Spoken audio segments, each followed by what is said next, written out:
ফয়াজ ভাই আছে, আব্বাস ভাই আছে, হাসিবুল ভাই আছে।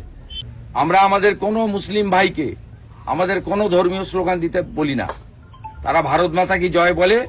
আমরা ভগবানে বিশ্বাস করি, আপনি আল্লাহকে বিশ্বাস করেন, এর উপরে কেউ নেই। নন্দীগ্রামে ভোট প্রচারের সময় বিজেপি দলনেতা শুভেন্দু অধিকারী কি বলছেন শুনুন। মহল্লা সবাই দেখে আর গ্রামের অনেক ছেলে আমাদের হ্যারেস করেছে, পুরো সব জিনিস থেকে বয়কট করেছে। আমি রেকর্ডিংও করেছি, আমি সহজ করে বলি রেকর্ডিং করেছি, কি করার আছে করে নেই। আমাকে গ্রাম থেকে জল থেকে, জল মানে পানি থেকে, সরকারি জল, সরকারি জলেও কি আটকাবে? আচ্ছা মসজিদ থেকে বারণ, মসজিদে টোটালি বারণ। আচ্ছা, মসজিদে যেতে বারণ, কেউ যদি মারাও যায় তার বাড়িতে যাওয়া বারণ। আমার ভাই টোটো চালায়, তাকেও টোটো যেতে পারে না, আমি রেকর্ডিং করে রেখেছি। টোটো চালাচ্ছে তো গ্রামের লোক যেতে মানে উঠতে পারবে না টোটো, গ্রামের লোককে টোটো। এটা কি মধ্যযুগীয় বর্বরতা? এটা কি মধ্যযুগীয় বর্বরতা? হিন্দুরা তৃণমূল করে না, হিন্দুরা কি তৃণমূল করে না? তার সঙ্গে এটা মুসলমানরা বিজেপি করতে পারবে না? ছেলেরা আক্রান্ত হয়ে আছে, আমাদের ছেলেরা জল আনতে। না, আক্রান্ত আর বিষয় নেই। এটা তো তোমরা জানো, মানে আমাদের আসতে বলনি, কিন্তু আমি এসেছি। এই জিনিস হবে না। আপনি আইসির কাছে কে নিয়ে যান, কালকে গেছিলাম, এবং এই জিনিস হবে না। ভারতবর্ষের সংবিধানে অধিকার দিয়ে গেছে প্রত্যেকে নিজের নিজের মত পথের জন্য, ধর্ম পালনের জন্য। সংবিধান তোমাকে অধিকার দিয়ে গেছে, সংবিধানের উপরে কেউ নয়। আমি শুধু সাংবাদিকরা আছেন এখানে বলছি, সাম্প্রদায়িক রাজনীতিটা কারা করে এই ঘটনায় প্রমাণিত। এই রাকিবুল এবং তার পরিবার বিজেপি করে বলে এখানকার তৃণমূলের মাতব্বররা মহল্লাকে ব্যবহার করে জল, সাবমার্সিবল জল সরকারি টাকায়, কারো ব্যক্তির নয়, সেখানে জল নেওয়া যাবে না। তার ভাই টোটো চালায়, তার টোটোতে কোনো এখানকার গ্রামের লোক উঠবে না। তার ধর্ম পালনের জন্য তার মসজিদে তাকে নামাজে যেতে দেওয়া হবে না। তার কেটে দেবো, তার কেটেছে কি না? মুখে আগের বারে কেটেছিল। হ্যাঁ, আগের বারে কি করেছিল দেখার দরকার নেই, এবারে কিছু হবে না।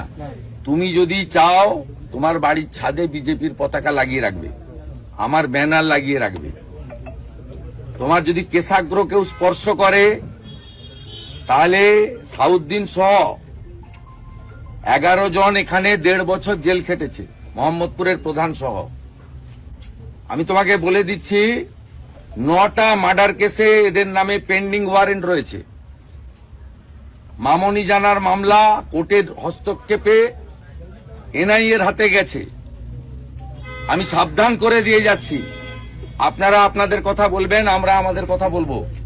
মানুষ যে কোনো একটা গ্রহণ করবে, অন্যটা বর্জন করবে, এই জিনিস চলবে না। আমরা আমাদের কোনো মুসলিম ভাইকে আমাদের কোনো ধর্মীয় স্লোগান দিতে বলি না। তারা ভারত মাতা কি জয় বলে। মোদিজির সমস্ত উন্নয়নমূলক কাজ সবাই পেয়েছে। রেশনকে হিন্দুরা শুধু পায়, প্রধানমন্ত্রী আবাসের বাড়ি কি শুধু হিন্দুরা পেয়েছে, মুসলিমরা পায়নি। শৌচালয় থেকে পিএম কিষাণ সম্মান নিধি, এটা হতে পারে না। আমরা এবারে করতে দেব না। 2021 সালে মুসলিম এলাকাতে ঢুকতে দেয়নি, করতে দেয়নি, তো এখানে প্রচুর মুসলিম ছেলে আছে। মাসুদের চাকরি খেয়েছে টাওয়ারে, মাসুদ মাথা নত করেনি, জেল কাটি। এখানে আমাদের ফয়াজ ভাই আছে, আব্বাস ভাই আছে, হাসিবুল ভাই আছে। এবারে মুসলিমরা, বিশেষ করে যারা শিক্ষিত, বেকার এবং গরিব, পাকা বাড়ি সুফিয়ান সাউদ্দিনে রয়েছে, এখানকার সাধারণ লোকের কোনো হয়নি। চাকরি পেয়েছে সোয়েম কাজীর বেটা, সাউদ্দিনের সব ভাই, সব ছেলে মেয়ে, অন্য কেউ পায়নি। অতএব এখানে সাধারণ মুসলিমরা এবারে ভারতীয় জনতা পার্টির পক্ষে, বিশেষ করে তৃণমূলের বিরুদ্ধে। আমি রাকিবুলকে বলে গেলাম, তুমি সাহস নিয়ে চলবে। ধনঞ্জয় মন্ডল প্রেসিডেন্ট, তোমাকে দেখতে হবে। এই মন্ডলের মাইনরিটি মোর্চার সভাপতিকে ওই আপনি আছেন,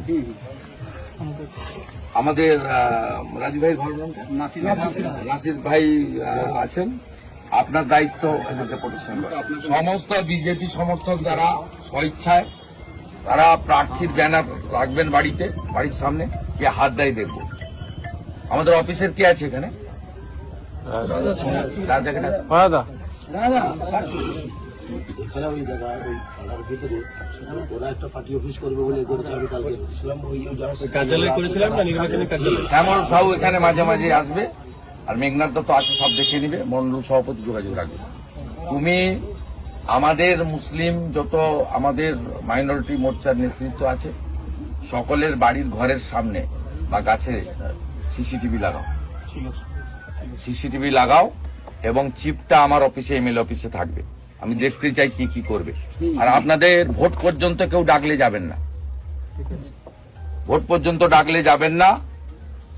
জল আনতে যাবেন, আমাদের নাকি ঠ্যাং ভাঙবে বলছে। আর ঠ্যাং যে ভাঙবে তাকে তাকে সাউদ্দিনের মতো, হাবিবুরের মতো। আমার সাথে যে কথা আমি বলবে, 1.5 বছর জেলে ছিল দেবব্রত মাইতিকে খুনে। ওদের যদি ইচ্ছা হয়েছে আবার 2-3 বছর জেল খাটার, আমার কোনো অসুবিধা নেই। এই লোকটা দেওয়াল চুনকাম করেছিল, এই লোকটা দেওয়াল চুনকাম করেছিল, দেওয়াল লিখন হবে বলে তাকে। আমি ভয় পাননি তো, মাথা উঁচু করে রাখবেন। আমরা ভগবানে বিশ্বাস করি, আপনি আল্লাহকে বিশ্বাস করেন, এর উপরে কেউ নেই, ভয় পাবেন না।